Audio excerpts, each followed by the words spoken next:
Dalam bahasa Prancis, huruf C bisa berubah bunyi tergantung di mana dia berada. C berbunyi K jika ada huruf H dan L di depannya. Contoh, chlorophylle.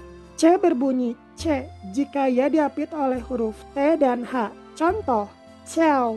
C dengan tanda kait di bawah berbunyi S jika bertemu huruf A, O, dan U. Contoh, ça, leçon.